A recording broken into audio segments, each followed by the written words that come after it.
হেদায়েত একবার পেলেই যথেষ্ট না, এটা প্রতিদিন দরকার।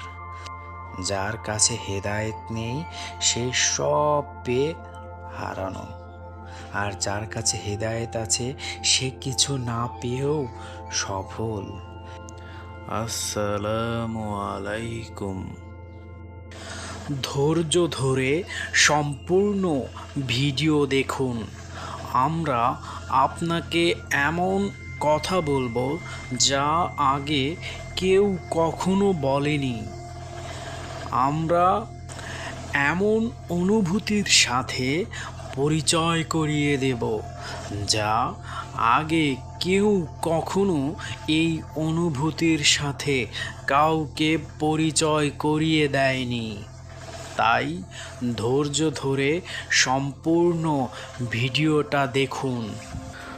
যদি ধৈর্য ধরে পুরোটা ভিডিও দেখেন, ইনশাআল্লাহ আপনার ঈমান শক্ত হবে।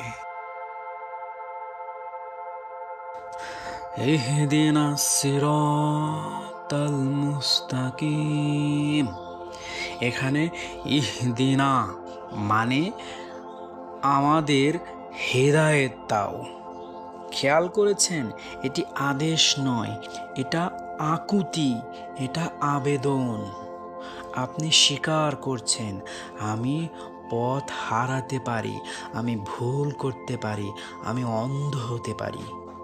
এই স্বীকারোক্তি মানুষকে ভাঙে, আর ভাঙা মানুষই আল্লাহর কাছে সবচেয়ে প্রিয়, সবচেয়ে কাছের। সিরাতুল মুস্তাকিম, এখানে সিরাত মানে রাস্তা, কিন্তু শুধু রাস্তা না, জীবন পথ। মুস্তাকিম মানে সোজা। এই পৃথিবীতে সব রাস্তা বাঁকা, সব প্রলোভন আকর্ষণীয়, সব শর্টকাট কাজ, কিন্তু সরল পথ খুব কঠিন। আপনি যখন এই আয়াত পড়েন, আপনি বলছেন, আমি সহজ পথ চাই না, আমি সঠিক পথ চাই।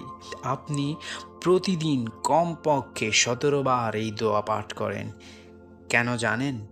কারণ মানুষ প্রতিদিন হারায়, প্রতিদিন ভুল করে, প্রতিদিন দুর্বল হয়। হেদায়েত একবার পেলেই যথেষ্ট না, এটা প্রতিদিন দরকার। আপনি আজ সোজা, কাল হয়তো নাও থাকতে পারেন। আপনি প্রতিদিন বলছেন, আমাকে ধরে রাখো।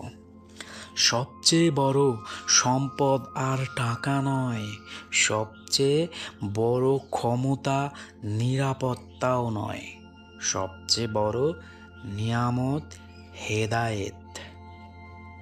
যার কাছে হেদায়েত নেই সে সব পেয়ে হারানো, আর যার কাছে হেদায়েত আছে সে কিছু না পেয়েও সফল। এই আয়াত আপনাকে মনে করিয়ে দেয়, আপনার আসল ভয় হওয়া উচিত পথ হারানোর।